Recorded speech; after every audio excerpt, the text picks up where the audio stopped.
Okay जी, बिस्मिल्लाहिर्रहमानिर्रहीम। Last जो है लेक्चर जो था वो यहाँ पे हम रुके थे, ओमनी साइंस लर्निंग और ऑटोनॉमी पे। तो अब इससे आगे सिलसिला शुरू करते हैं। यहाँ से अब हमने स्टार्ट लेना है। तो टॉपिक नेचर ऑफ एनवायरनमेंट्स है।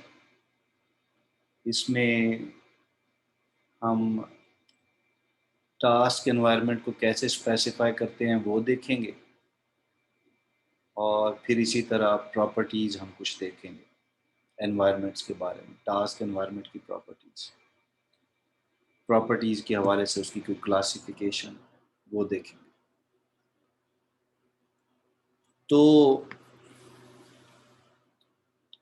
अब टास्क एनवायरनमेंट क्या है, ये चार चीज़ों के ऊपर मुश्तमिल है। इसको वो चार चीज़ें क्या हैं? ये परफॉर्मेंस है, ये एनवायरनमेंट है, एक्चुएटर्स हैं और सेंसर्स हैं। अब इन चार चीज़ों का एब्रीविएशन यानी कि लिया गया PEA और S और पीज कहा गया ऐसे, और इनको एक ही ग्रुप में रखा गया कि अगर आपने कोई किसी एजेंट के एनवायरनमेंट को स्पेसिफाई करना है, या किसी ऐसे एजेंट कह लेंगे कि उसको आप स्पेसिफाई करने जा रहे हैं, तो ये सबसे पहला स्टेप होगा। जब आप किसी एजेंट को डिज़ाइन करने जा रहे हैं तो ये सबसे पहला स्टेप होगा कि आपने उसकी टास्क एनवायरनमेंट को स्पेसिफाई करना है। स्पेसिफाई से मुराद उसको उसकी स्पेसिफिकेशन लिखनी है, उसके बारे में बताना है कि क्या चीज़ें उसमें इन्वॉल्व हैं और कौन सी चीज़ें इन्वॉल्व हैं। ये चार चीज़ें इन्वॉल्व हैं: परफॉर्मेंस, एनवायरनमेंट, एक्चुएटर्स और सेंसर्स। आपने इसके बारे में बताना। तो हम एक एग्जांपल लेते हैं ऑटोमेटेड टैक्सी ड्राइवर की। यहाँ पे लिखी हुई है, आपने कुछ इस तरह बताना होगा। पहले ये परफॉर्मेंस मेजर के बारे में बताया गया, इसी तरह एनवायरनमेंट के बारे में, एक्चुएटर्स के बारे में, और फिर सेंसर्स, उसके सेंसर्स के बारे में। तो हम ऑटोमेटेड टैक्सी ड्राइवर यानी कि एक टैक्सी है, एक कार है या कुछ भी कोई व्हीकल है और उसको ड्राइव कर रहे हैं, तो आपका जो प्रोग्राम होगा अब वो उसका एजेंट है, वो उसी के अंदर एम्बेड होगा प्रोग्राम, और वो ऑटोमेटिकली टैक्सी को ड्राइव करेगा। तो एजेंट टाइप तो वही ऑटोमेटेड टैक्सी ड्राइवर ही हो गया। तो परफॉर्मेंस फिर आपने देखनी है उसकी परफॉर्मेंस। परफॉर्मेंस में अगर आप याद करें तो हमने पीछे परफॉर्मेंस मेजर की डेफिनेशन देखी थी कि इसके अंदर हम वो चीज़ें कंसिडर करते हैं जो आपकी डिज़ायर हो, जो आप एनवायरनमेंट में चाहते हैं। अब आप एक टैक्सी से क्या, एक टैक्सी जो कि ऑटोमेटेड टैक्सी है, ड्राइवर लेस टैक्सी आप कह लें, तो उससे क्या चाहते हैं? आप चाहते हैं कि वो जो जर्नी करे, जो ट्रैवलिंग करे, वो सेफ हो और वो फास्ट भी हो, तेज़ी से वो सफ़र करे, और वो लीगल तमाम रूल्स एंड रेगुलेशन, जो इशारे और इस तरह ट्रैफिक लॉज हैं, उनका ख्याल रखते हुए लीगल ट्रैवलिंग करे, कंफर्टेबल ट्रिप। और वो जो ट्रैवलिंग करे या जो भी वो मुख्तलिफ ट्रिप लगाए मुख्तलिफ लोकेशंस के दरमियान, वो कंफर्टेबल हो, ये आपको कोई धक्के धुके ना देती फिरे। और साथ ही साथ फिर एक और कि वो आपकी जो इनकम है, जो आपके प्रॉफिट्स हैं, उसको मैक्सिमाइज करे। तो ये सारी इस तरह की बातें जो आपके जहन में आती हैं, वो परफॉर्मेंस के बारे में, वो आपने इस कैटेगरी में लिखनी है। फिर एनवायरनमेंट के बारे में लिखें कि इस एजेंट का, इस टैक्सी का एनवायरनमेंट क्या होगा। ज़ाहिर बात है वो रोड्स पे चलेगी और रोड के ऊपर अदर ट्रैफिक भी होगी। वहाँ में उस रोड में से पेडेस्ट्रियन, जो पैदल चलने वाले लोग हैं, वो भी उसको क्रॉस कर सकते हैं रोड्स को। और फिर कस्टमर जो आपकी वो जो टैक्सी हायर करेंगे, वो कस्टमर्स, वो इसके अलावा और कोई बातें ज़हन में आती हैं तो वो सारी एनवायरनमेंट के बारे में, कि इस एनवायरनमेंट में ये एजेंट जो है एक्ट करेगा। फिर एक्चुएटर्स और सेंसर्स। एक्चुएटर्स ऐसी चीज़ें हैं जिनके ज़रिए वो एनवायरनमेंट के ऊपर एक्शन करता है, एनवायरनमेंट में एक्शन करता है। तो चूंकि वो टैक्सी है तो स्टीयरिंग, जो उसका स्टीयरिंग व्हील है जिसके ज़रिए आप लेफ़्ट राइट इधर उसको मोड़ेंगे या मुड़ेगी, तो वो स्टीयरिंग उसका एक्चुएटर है। एक्सेलरेटर जो आप उसको पैडल को प्रेस करते हैं और स्पीड अप करते हैं उसकी एक्सेलरेट करते हैं उसको, तो एक्सेलरेटर है उसका, ब्रेक रोकने के लिए, सिग्नल है लेफ्ट राइट के लिए, हॉर्न उसका जो है, गाड़ी का हॉर्न जो है, और इसी तरह उसके अंदर कोई अगर एलसीडी कोई डिस्प्ले लगा हुआ है तो ये सारे उसके एक्चुएटर्स हैं। फिर इसी तरह सेंसर जिसके थ्रू वो परसेप्ट करता है, या जिसके थ्रू ऑब्जर्व करता है, या जिसके थ्रू ऐसे डिवाइसेस के थ्रू जिसके थ्रू वो इनपुट लेता है। तो वो कौन से, अब आपने एक टैक्सी के सेंसर्स लिखने हैं तो कैमराज, आगे पीछे कैमराज लगे हुए हो सकते हैं। नॉर्मली पीछे आपने देखा होगा कि नॉर्मली गाड़ी के पीछे कैमरा लगा होता है, जब वो बैक पे आ रही होती है उसका व्यू दे रहा होता है अंदर डिस्प्ले पे। सोनर, तो फ्रंट के जो बम्पर होते हैं गाड़ी के, या पिछले जो बम्पर हैं उसके ऊपर एक छोटा सा, अगर आपने बम्पर के अंदर छोटे छोटे सुराख देखे होंगे और उसके अंदर कोई चीज़ लगी हुई होती है, वो बेसिकली सोनर सेंसर है। आ, तो वो सोनर सेंसर्स दूसरे दूसरी गाड़ियों से या दूसरे ऑब्जेक्ट से, जो उसके अलावा जो ऑब्जेक्ट, उसके इर्द गिर्द जो ऑब्जेक्ट्स होंगे उनके डिस्टेंस को वो मेजर करता रहता है, वो जो सोनर सेंसर होता है। और इवन जब आप वो गाड़ी बैक कर रहे होते हैं, और गाड़ी बैक करते हो जब किसी ऑब्जेक्ट के करीब आ जाती है, तो आपको डिस्प्ले पे नज़र आ रहा होता है कि अब ये रेड एरिया है, और थोड़ी देर बाद वो अलार्म भी बजना शुरू होता है, टी टी टी की तरह।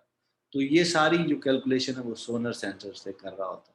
इसी तरह स्पीडोमीटर, आपका गाड़ी के अंदर आपकी स्पीड दिखाने के लिए जो है, कि कितने आरपीएम है, सॉरी, कि कितनी 100 पे चल रही है, 120 पे, 140 पे, स्पीडोमीटर लगा होता है। जीपीएस सिस्टम भी नॉर्मली होते हैं, इसको आप समझते हैं।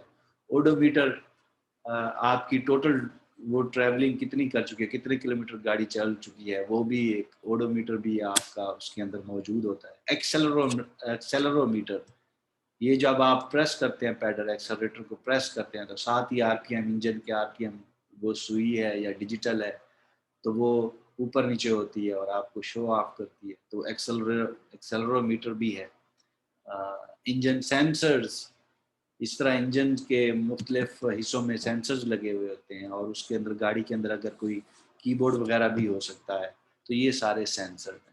तो जब आपने ये चार चीज़ें स्पेसिफाई कर दी, परफॉर्मेंस, एनवायरनमेंट, एक्चुएटर, सेंसर्स, तो ये आपने बेसिकली क्या किया है, आपने एक टैक्सी, ऑटोमेटेड टैक्सी ड्राइवर जो कि एक एजेंट था, आपने उसकी पीस डिस्क्रिप्शन की है of the task environment of N automated taxi.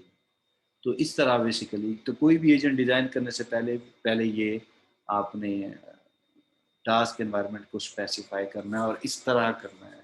तो बेसिकली ये आपका प्लानिंग का हिस्सा है कि आपने एजेंट बनाने से पहले कैसे उसको डिज़ाइन करना है। यहाँ पे अब आप बहुत सारे एजेंट और उनकी आगे परफॉर्मेंस में ये एनवायरनमेंट, एक्चुएटर, सेंसर्स वगैरह देख सकते हैं।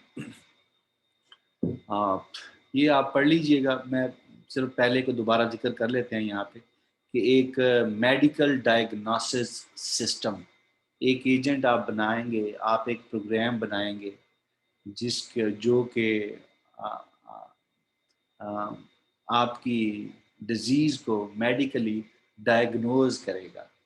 तो तो एक प्रोग्राम होगा जो आपके डायग्नोज करेगा आपकी मुख्तलिफ हेल्थ इश्यूज़ को। तो परफॉर्मेंस मेजर फिर क्या होगा, आप चाहते हैं, ये आप इसलिए बनाया आपने ताकि पेशेंट हेल्दी हो जाएं, तो परफॉर्मेंस मेजर हेल्दी पेशेंट है। और फिर कॉस्ट रिड्यूस हो जाए, वैसे यानी कि फिजिकली जब आप डॉक्टर्स के पास जाते हैं, इधर उधर की फीसें भरते हैं तो काफ़ी कॉस्टली हो जाता है। तो यहाँ पे क्या है, कॉस्ट को रिड्यूस करने के लिए ये परफॉर्मेंस मेजर है। इसी तरह फिर जब एनवायरनमेंट के ऊपर आते हैं आप, दूसरी कैटेगरी, तो ये किस एनवायरनमेंट में काम करेगा, ये डायरेक्टली पेशेंट इसके साथ कनेक्ट हो सकते हैं जो कि एनवायरनमेंट का हिस्सा है। हॉस्पिटल्स में भी इसको रखा जा सकता है और ये वहाँ पे भी चल सकता है, या कोई भी आदमी जो है किसी भी ऑर्गेनाइजेशन में वो इसको हैंडल कर सकता है, किसी मेडिकल ऑर्गेनाइजेशन में।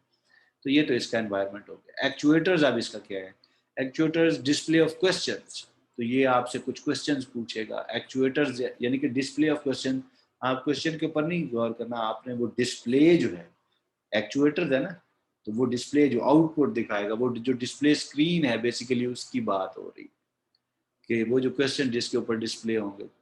इसी तरह मुख्तलिफ टेस्ट जो ये आपके अगर लेगा या आपके करेगा तो ये भी एक्शंस में कुछ ना कुछ उसके साथ कनेक्टेड होगी चीज़ें जिसके थ्रू करेगा। डायग्नोसिस प्रोवाइड करेगा, आपको डायग्नोज करेगा और फिर आपको कहीं ना कहीं किसी ना किसी सूरत में रिपोर्ट की फॉर्म में आपको देगा। ट्रीटमेंट्स, अगर कोई मशीन है वाकई वो ट्रीटमेंट भी करती है तो वो कुछ ना कुछ उसके आर्म्स होंगे जैसे रोबोट्स के होते हैं तो वो उसके थ्रू करेगा, या आपको ट्रीटमेंट्स स्क्रीन के ऊपर भी सजेस्ट कर सकता है।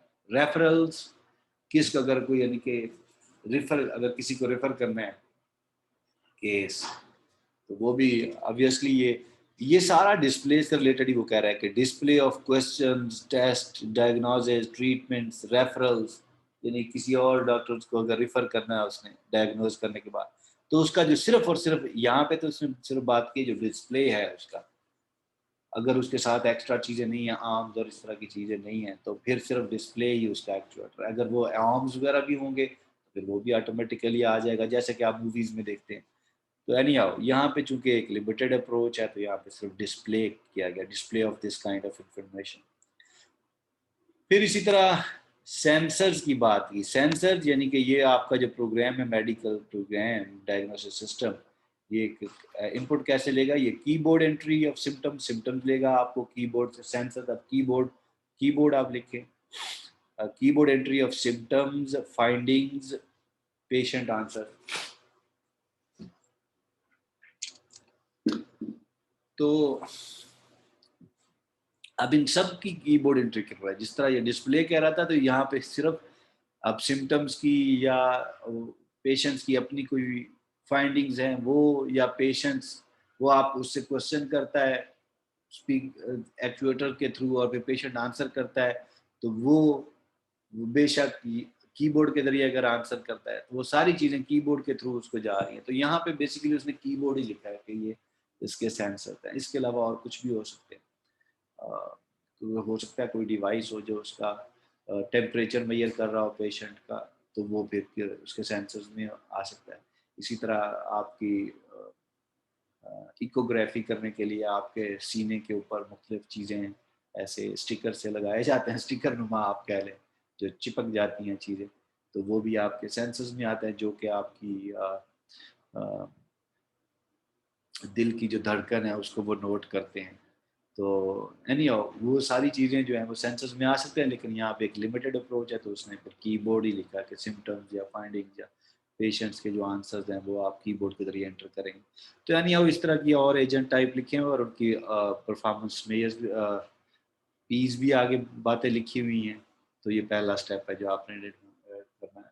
इसी तरह ये अभी टेबुलर फॉर्म में लिखा हुआ है, तो यहाँ पे जो दिया हुआ है इंटरनेट शॉपिंग एजेंट या क्वेश्चन आंसर सिस्टम, यहाँ पे अब वही 4 बातें लिस्ट फॉर्म में दी गई हैं। तो ये आपकी मर्जी है, आप टेबल फॉर्म में लिखें, लिस्ट फॉर्म में लिखें या थ्योरेटिकली पैराग्राफ में लिखें, ये कोई इशू नहीं है। मसला सिर्फ ये है कि आपने इन 4 चीज़ों के बारे में बताना है। तो जैसे यहाँ पे इंटरनेट शॉपिंग एजेंट दी हुई है एग्जांपल उसमें कि आप एक शॉपिंग एजेंट बनाना चाहते हैं इंटरनेट के ऊपर, वेब के ऊपर आप एक शॉपिंग एजेंट बनाना चाहते हैं।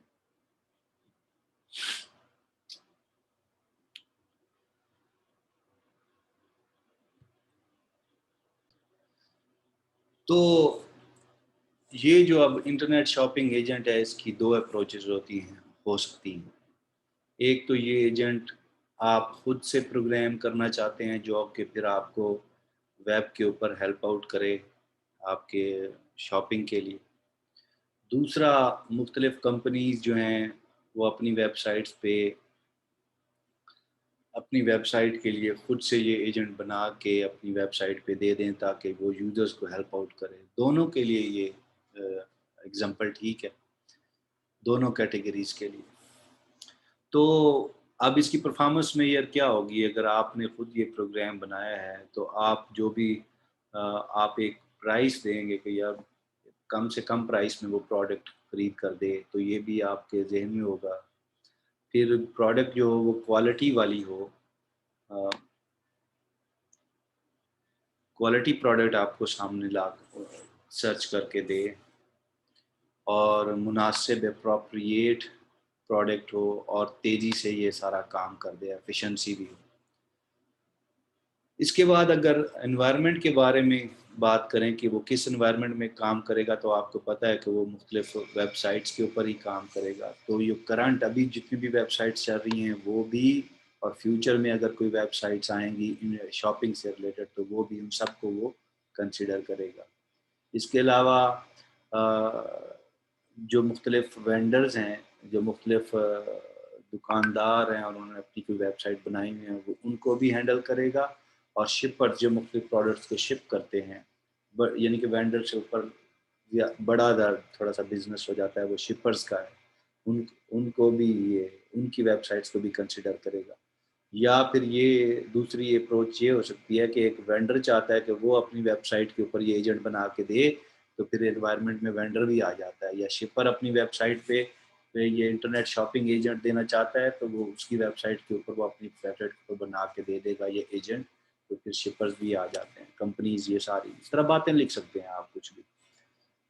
फिर अगर एक्चुएटर्स की बात करें, तो यूज़र को जो डिस्प्ले में स्क्रीन आएगी वो मुख्तलिफ, उसके ऊपर मुख्तलिफ फार्म होंगे, उनके फार्म तो स्क्रीन्स भी, और वो जो फार्म है उन फार्म की अगर ऑटो फिलिंग या आपसे डेटा ले के फिलिंग जैसे भी है, उन फार्म की फिलिंग भी है, फॉर्म डिस्प्ले करना। और अगर आप कोई उसको वेबसाइट दे देते हैं तो फिर वो उस वेबसाइट के यूआरएल को फॉलो करे, वो तो ये सारे एक्चुएटर्स की कैटेगरी में आते हैं। इसी तरह सेंसर जब लफ्ज़ आता है तो आप यही जेन में लाएंगे कि एजेंट इनपुट कैसे लेगा। तो ये जो एजेंट होगा इंटरनेट शॉपिंग एजेंट, ये तमाम वेब बेस्ड जो पेजेस हैं, वेबसाइट्स हैं, उनके HTML पेजेस को ही यानी कि ये इनपुट के तौर पे लेगा, उनको यानी कि प्रोसेस करेगा, उसके अंदर मौजूद टेक्स्ट है, ग्राफिक्स है या उसका कोई स्क्रिप्ट्स है, तो वो यही इसका इनपुट होगा इस एजेंट का, और जिसको प्रोसेस करेगा। तो इसी तरह अगला ये क्वेश्चन आंसरिंग सिस्टम, ये ज़रा खुद देख लीजिएगा, और हम आगे चलते हैं। और अगला टॉपिक इसी बड़े टॉपिक के अंदर, नेचर ऑफ एनवायरनमेंट्स के अंदर, अगला टॉपिक जो है फिर वो प्रॉपर्टीज ऑफ टास्क एनवायरनमेंट है। Properties of task environment. अब ये टॉपिक बेसिकली थोड़ा सा आपको एनवायरनमेंट को कैटेगराइज करेगा कि किस तरह के एनवायरनमेंट्स होते हैं हमारे इर्द गिर्द। तो पहली कैटेगरी जो आपके सामने आ रही है वो है fully observable versus partially observable. Fully observable से क्या मुराद है कि अगर एजेंट के सेंसर्स जो हैं, या एजेंट जो है, जो आपका प्रोग्राम जो है, वो एनवायरनमेंट के अंदर मौजूद तमाम स्टेट्स को, तमाम ऐसे कह लें ऑब्जेक्ट्स को, या जो भी कहें, स्टेट्स ज़्यादा बेहतर लफ्ज़ है जो हमने यूज़ किया है। तो एनवायरनमेंट के अंदर तमाम मौजूद स्टेट्स को अगर वो एक्सेस कर सकता है, अगर वो उनको ऑब्ज़र्व कर सकता है किसी भी वक्त, तो फिर हम कहेंगे कि वो ऐसा एनवायरनमेंट फुली ऑब्जर्वेबल है। तो ये पहला पॉइंट था। और दूसरा पॉइंट ये है कि अगर कोई एजेंट जो है वो एनवायरनमेंट में मौजूद तमाम स्टेट्स को फुली ऑब्ज़र्व नहीं कर सकता, और उसकी बहुत सी वजूहत हो सकती हैं, और उसकी एक वजह ये हो सकती है कि जो उस एजेंट के जो सेंसर्स हैं वो इतने अच्छे क्वालिटी वाले नहीं हैं, वो नॉइज़ी डाटा प्रोड्यूस करते हैं, यानी कि डेटा मुकम्मल नहीं, उसमें नॉइज़ आती है। नॉइज़ से मुराद शोर नहीं है, बल्कि अगर कोई टेक्सचुअल डेटा है तो टेक्सचुअल डेटा में ऐसे ही इररेलेवेंट डेटा भी डिस्प्ले कर दे, बीच में ऑब्जर्व कर लेता है वो, तो इसको भी नॉइज़ी डेटा बोलते हैं।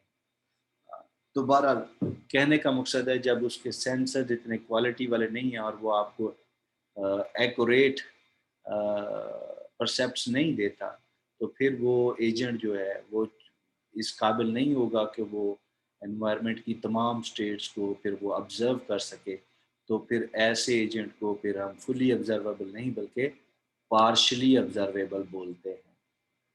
क्योंकि उसके अंदर ये सलाहियत नहीं है कि वो एनवायरनमेंट के तमाम स्टेट्स को ऑब्ज़र्व कर सके, परसीव कर सके, और कुछ डेटा जो है फिर वो मिस कर जाता है।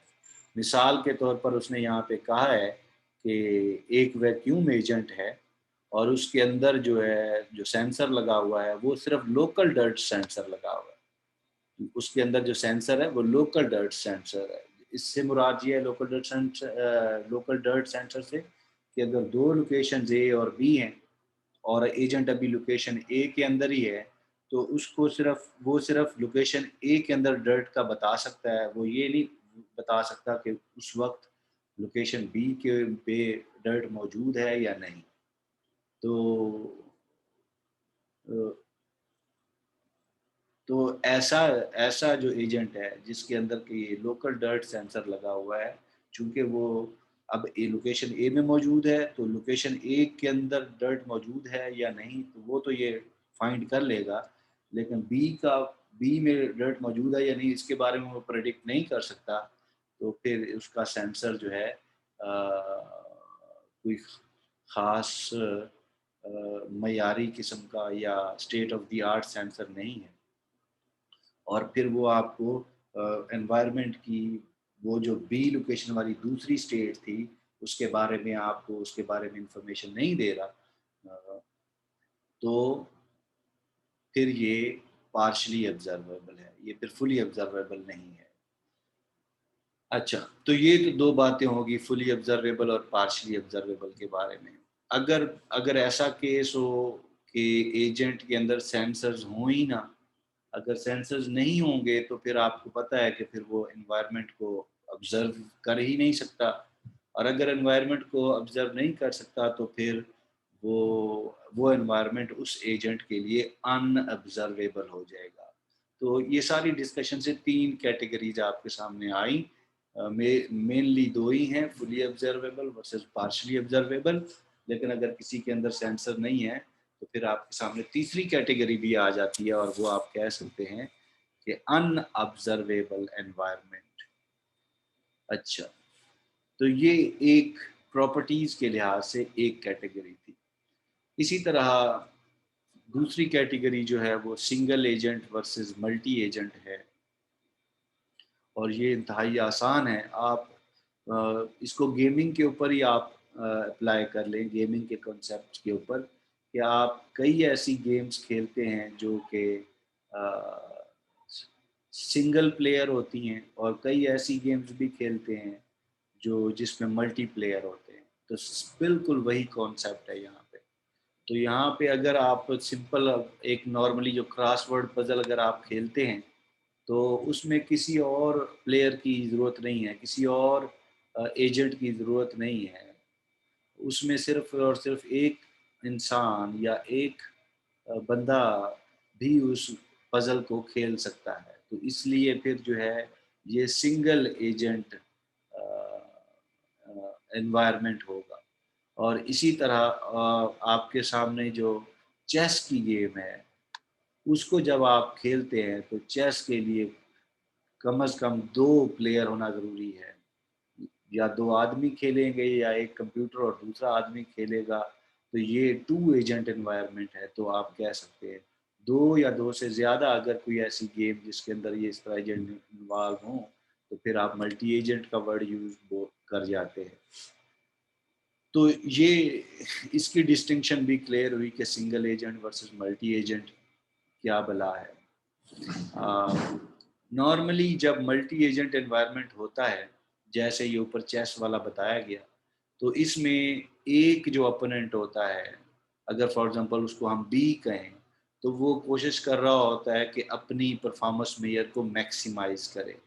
और जब वो अपोनेंट बी अपनी परफॉर्मेंस को मैक्सिमाइज करेगा, तो उसी लम्हे में जो दूसरा अपोनेंट है ए, उसकी जो परफॉर्मेंस मेयर है वो फिर मिनिमाइज हो रही होगी।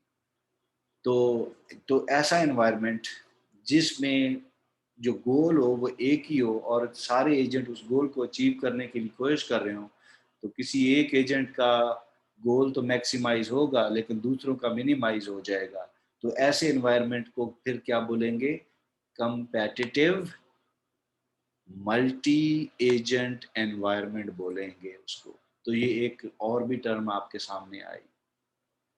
इसी तरह अगर आप टैक्सी ड्राइविंग व ऑटोमेटेड टैक्सी ड्राइविंग वाले एनवायरनमेंट को कंसिडर करें या टैक्सी ड्राइविंग एनवायरनमेंट को कंसिडर करें, तो हर टैक्सी कोशिश कर रही होती है कि वो किसी दूसरे अपनी परफॉर्मेंस को मैक्सिमाइज करने की कोशिश कर रही होती है। कैसे? कि वो किसी दूसरे के साथ ना टकराए। और जब वो किसी दूसरे के साथ नहीं टकराएगी तो बेसिकली दूसरों की परफॉर्मेंस को भी हेल्प आउट कर रही होती है कि जब वो दूसरे के साथ नहीं टकराएगी तो दूसरे भी अच्छे तरीके से अपनी ट्रैवलिंग कर सकेंगे महफूज तरीके से। तो ये वाला जो फिर इन्वायरमेंट है, तो इसको जो आप फिर बोलेंगे कोऑपरेटिव मल्टी एजेंट एनवायरनमेंट, कि जिसमें आप कोऑपरेट करते, एक एजेंट दूसरे के साथ कोऑपरेट करता है। तो सिंगल एजेंट एक कैटेगरी आपके सामने आई, मल्टी एजेंट दूसरी कैटेगरी आई, और मल्टी एजेंट में फिर आपने मजीद दो चीज़ें देखी, कंपेटिटिव और कोऑपरेटिव, ये कॉन्सेप्ट भी देखा। अब आगे चलते हैं और अगली कैटेगरी है डिटर्मिनिस्टिक वर्सेस स्टोकास्टिक। अच्छा, डिटर्मिनिस्टिक क्या है? कि आपका एजेंट एनवायरनमेंट में किसी करंट स्टेट के ऊपर खड़ा है और फिर वो कैलकुलेट करता है, ऐसे वो लॉजिकली कैलकुलेट करता है कि इस करंट स्टेट के ऊपर मैं फलां एक्शन करूं तो नेक्स्ट कौन सी जो नेक्स्ट स्टेट जो भी नेक्स्ट स्टेट आती है, अगर वो कैलकुलेशन करके नेक्स्ट स्टेट कंप्लीटली डिटरमिन कर ले तो फिर ऐसे इन्वायरमेंट को डिटर्मिनिस्टिक बोलते हैं। मैं दोबारा बोलूंगा कि एक एजेंट अभी करंट स्टेट पे मौजूद है और फिर वो वहां पे वो करंट स्टेट पे मौजूद होते हुए वो कैलकुलेशन करता है, सिर्फ कैलकुलेशन करता है, रियली वो एक्ट नहीं करता। कैलकुलेशन करता है कि इस करंट स्टेट के ऊपर ये वाला एक्शन करके वो नेक्स्ट जो स्टेट जो भी अगली स्टेट आ रही है उसको अगर वो कंप्लीटली डिटरमिन कर लेता है, फाइंड कर लेता है, तो फिर ऐसे एनवायरनमेंट को डिटर्मिनिस्टिक बोला जाता है। और अगर ये सिचुएशन नहीं है तो फिर जो एनवायरनमेंट होगा वो स्टॉकास्टिक होगा। अभी मजीद बहस आगे निकलेगी। डिटर्मिनिस्टिक की हद तक तो बात यहाँ क्लियर होती है, और फिर वो कहता है कि अगर ऐसी सिचुएशन नहीं है कि वो नेक्स्ट स्टेट को डिटरमिन नहीं कर पाता कैलकुलेशन करके, सिंपल कैलकुलेशन, तो फिर वो स्टॉकास्टिक है। अच्छा, इसके अलावा हम मजीद भी कहते हैं, अगर पिछली डिस्कशन जो पार्शली ऑब्जर्वेबल था जिसमें तमाम स्टेट्स का एजेंट को पता नहीं चलता, तो यहाँ पे कहता है कि अगर आपका एनवायरनमेंट जो है वो पार्शली ऑब्जर्वेबल है, पार्शली ऑब्जर्वेबल, पिछली डेफिनेशन को ज़हन में लाएं, तो फिर ऐसा एनवायरनमेंट जो है वो स्टोकास्टिक हो सकता है। हम क्या कह रहे हैं? हो सकता है, ज़रूरी नहीं है लेकिन हो सकता है। अगर एनवायरनमेंट पार्शली ऑब्जर्वेबल हो तो फिर वो स्टोकास्टिक हो सकता है। अच्छा, अगर आप उसको स्टोकास्टिक बना भी लेते हैं, ऐसे एनवायरनमेंट को जो कि पार्शली ऑब्जर्वेबल था, आप उसको स्टोकास्टिक बना भी लेते हैं, तो फिर वो कहता है कि जो नेक्स्ट स्टेट आप इसमें डिटरमिन करेंगे, स्टोकास्टिक में भी नेक्स्ट स्टेट डिटरमिन होती है, तो वो जो नेक्स्ट स्टेट डिटरमिन करेंगे वो बिल्कुल सही सही प्रेडिक्ट होना, वो कहता है ये ज़रूरी नहीं होगा, ये ज़रूरी नहीं होगा। अच्छा, डिटर्मिनिस्टिक और स्टोकास्टिक में फ़र्क सिर्फ ये है कि करंट स्टेट पे कोई एक्शन कैलकुलेट करके नेक्स्ट स्टेट को डिटरमिन कर लें अगर आप, तो वो डिटर्मिनिस्टिक होता है। स्टोकास्टिक में भी नेक्स्ट स्टेट को आप डिटरमिन करते हैं लेकिन प्रोबेबिलिटी वैल्यूज यूज करते हुए, और डिटर्मिनिस्टिक में प्रोबेबिलिटीज वैल्यूज यूज नहीं करते बल्कि सिंपल कैलकुलेशन होती है। ये बात अब मेरा ख्याल में क्लियर हो गई। तो अभी हम कह रहे हैं कि अगर कोई एनवायरनमेंट पार्शली ऑब्जर्वेबल है तो भी वो स्टॉकास्टिक हो सकता है। यानी कि पार्शली ऑब्जर्वेबल कौन से होते हैं, जिसमें आप तमाम स्टेट्स जो आपका सेंसर है वो उसको एक्सेस ना कर सके, तो फिर उसको स्टॉकास्टिक बनाया जा सकता है, यानी कि प्रोबेबिलिटी बेस्ड बनाया जा सकता है। और अगर आप उसको बना लेते हैं तो फिर जब वो नेक्स्ट स्टेट जो वो प्रिडिक्ट करके लाएगा, तो वो जो उसके प्रिडिक्शन रिजल्ट होंगे, हम कह रहे हैं कि वो कोई बिल्कुल प्रिसाइज रिजल्ट नहीं होंगे, कि वो बिल्कुल ठीक आ रहे होंगे, ये ज़रूरी नहीं है। तो अब इसको हम एग्जांपल से क्लियर करते हैं। यहाँ पे आपको एग्जांपल दी गई है कि जो जो टैक्सी ड्राइविंग वाला ऑटोमेटेड टैक्सी ड्राइविंग है, ये जो एजेंट था, ये वो हम कहते हैं कि ये स्टॉकास्टिक है। ये क्या है? ये स्टॉकास्टिक है। और स्टॉकास्टिक किस तरह है, किस सेंस में है? तो वो कहता है कि जी उस टैक्सी वाले एजेंट को या इस एजेंट को नहीं पता कि किस वक्त ट्रैफिक की क्या सिचुएशन हो जाए, ट्रैफिक का बिहेवियर किस वक्त क्या हो जाए, कि कहाँ पे ट्रैफिक ब्लॉक होने वाली है, कहाँ पे नहीं। प्रोबेबिलिटी की बेस के ऊपर ये नहीं कैलकुलेट कर सकता कि 2 दिन बाद, 4 दिन बाद या अभी ट्रैफिक ब्लॉक होने वाली है या नहीं। तो इसलिए कहा जाता है कि जो स्टोकास्टिक मॉडल्स हैं, उनका जो रिजल्ट आ रहा है वो प्रिडिक्ट करके आपको दे रहा है, तो वो ज़रूरी नहीं है कि वो सही हो। बिल्कुल ऐसे ही जैसे आपके पास वेदर फोरकास्टिंग आती है, वो भी एक एजेंट है। वेदर फोरकास्ट वो आपको करके देता है कि ये कल जो है ना यहाँ पे बादल होंगे, या या फलानी चीज़ होगी। तो लेकिन आप अब वो आप देखते हैं कि अगले दिन फिर कोई बादल नहीं होते। तो इसी वजह से कहा जाता है कि स्टॉकास्टिक ज़रूरी नहीं है कि वो जो रिज़ल्ट आपके पास आए, जो उसने प्रेडिक्ट किया है, वो बिल्कुल सही हो। अच्छा, इसी तरह ये टैक्सी ड्राइवर के केस में जब जैसे उसको ट्रैफिक का नहीं पता, इसी तरह उसको नहीं पता कि कब उसकी गाड़ी का जो टायर है वो फटेगा और कब फट जाएगा, ये भी उसको नहीं पता, लेकिन टायर फटते हैं। और इसी तरह उसको नहीं पता कि कब उसका इंजन सीज हो जाएगा, बंद हो जाएगा या ब्लो कर जाएगा। तो इंजन सीज भी होते हैं, ब्लो भी होते हैं, लेकिन कोई ऐसा सच कैलकुलेशन बेस्ड कोई ऐसी थ्योरी नहीं है जो हम बता दे कि अब ये टायर फट फट जाएगा और अब ये इंजन जो है सीज हो जाएगा। तो ऐसी कोई चीज़ नहीं है।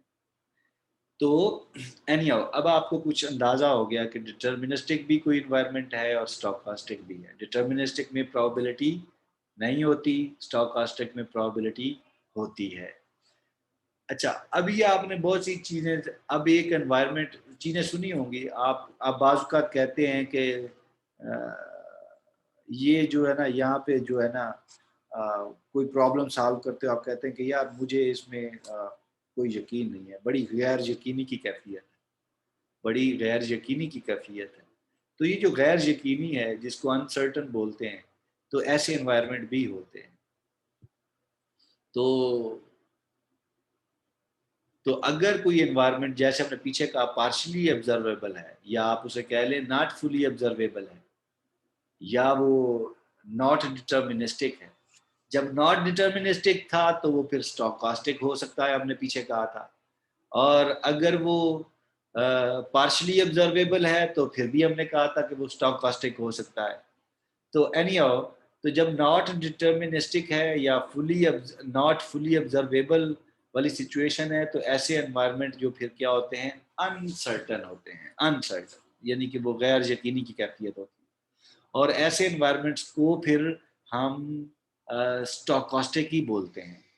अ, और फिर स्टोकास्टिक ही बोलते हैं। और फिर ऐसे एनवायरनमेंट्स में वो जो अनसर्टेनिटी वाला जो एलिमेंट है, उसको फाइंड आउट करने के लिए आप प्रोबेबिलिटी वैल्यूज यूज करके उसकी अनसर्टेनिटी को कैलकुलेट करने की कोशिश करते हैं।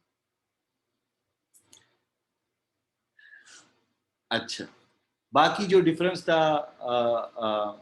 डिटर्मिनिस्टिक और स्टोकास्टिक का वो मैंने बता दिया। अभी इसके अलावा एक और टर्म भी यहाँ पे वो यूज कर रहा है और आपको बता रहा है कि a non deterministic environment, non deterministic,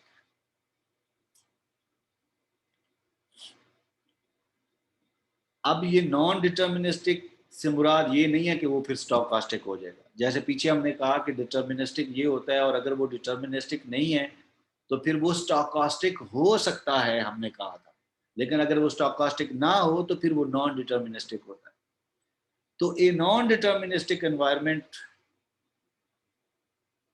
क्या होता है? ये एक ऐसा एनवायरनमेंट होता है in which actions are characterized by their possible outcomes, जिसमें जो नेक्स्ट स्टेट्स होती हैं वो उनकी पॉसिबल आउटकम्स, तीन चार, एक एक एक करंट स्टेट पे खड़े हैं आप, और करंट स्टेट से आप आगे 6 7 8 नई स्टेट्स के ऊपर जा सकते हैं। तो उन 6 7 8 में से आप क्या, यानी कि वो जो पॉसिबल आउटकम्स हैं उस करंट सेट से आगे 6 7 8 8 पॉसिबल आउटकम्स हैं। तो अब किसके ऊपर जाना है वो तो डिटर्मिनिस्टिक, अगर आप एग्जैक्टली डिटर्मिन कर लेते हैं कि किसके ऊपर जाना है तो फिर तो डिटर्मिनिस्टिक है। लेकिन अगर आप ये कहते हैं करंट स्टेट से आगे 8 पॉसिबल आउटकम्स हैं तो फिर ये नॉन डिटर्मिनिस्टिक है।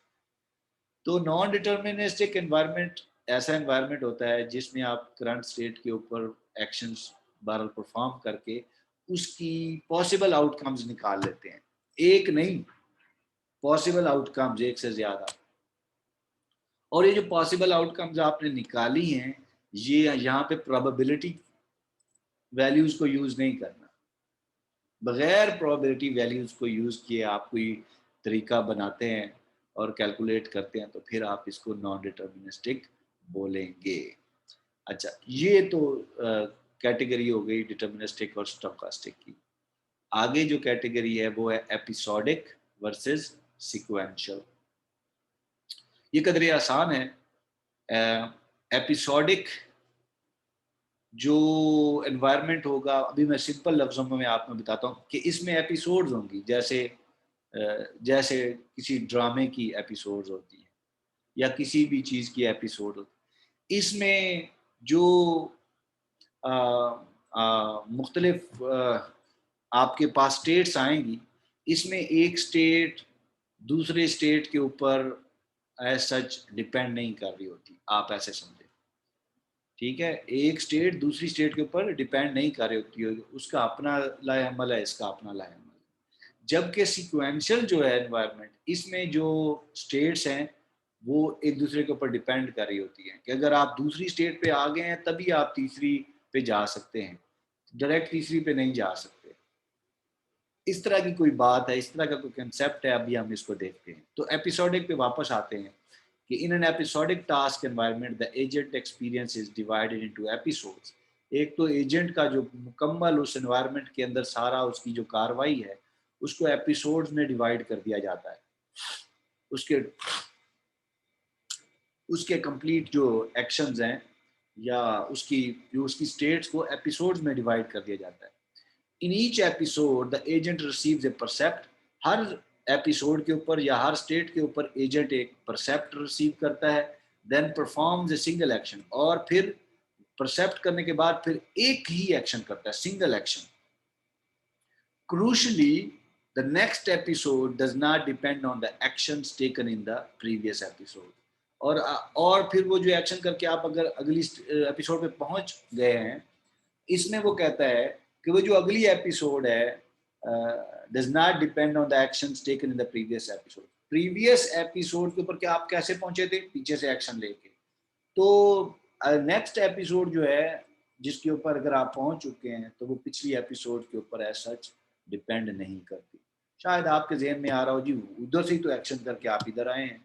तो भाई एक्शन करना ठीक है, लेकिन उस एपिसोड का पिछली एपिसोड के साथ ऐसा कोई ताल्लुक नहीं है। यहाँ अभी आगे आपको एग्जाम्पल से बता देते हैं, एग्जाम्पल से क्लियर करते हैं, यहाँ पे आपका कॉन्सेप्ट क्लियर हो गया।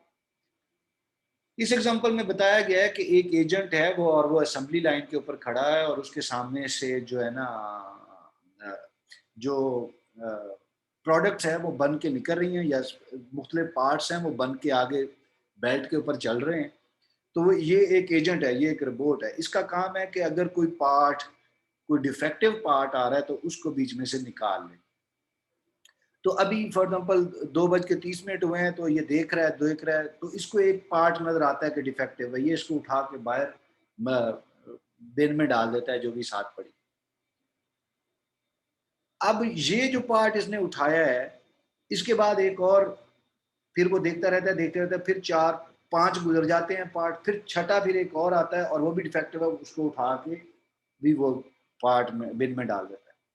अब 5 के बाद फिर डिफेक्टिव आया। अब ज़रूरी नहीं है कि मज़ीद फिर 5 के बाद और डिफेक्टिव पार्ट आए, हो सकता है छठे के बाद 7वां ही आ जाए।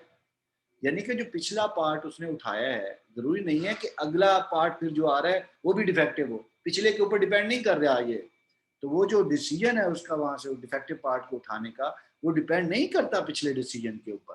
तो उम्मीद है कि इस एग्जांपल से आपको ये एपिसोडिक टास्क एनवायरनमेंट जो है ज़रा थोड़ा-सा क्लियर हो गया होगा। इसी तरह जो सीक्वेंशियल एनवायरनमेंट है, अ, इसमें वो जो डिसीजन है या जो अ, एक स्टेट का दूसरे के ऊपर स्टेट, दूसरी एक स्टेट दूसरी स्टेट के ऊपर डिपेंड कर रही होती है इसमें सीक्वेंशियल में। या इसको अगर आप पढ़ें कि on the other hand the current decision could affect all future decisions, तो वो आपको बता रहा है कि अभी इस स्टेट के ऊपर आपने जो भी डिसीजन लिया, हो सकता है कि ये आगे फ्यूचर में तमाम डिसीजंस को अफेक्ट करे। मिसाल के तौर पर उसने कहा चेस और टैक्सी ड्राइविंग जो है, ये दो एजेंट्स हैं, ये दोनों को कहते हैं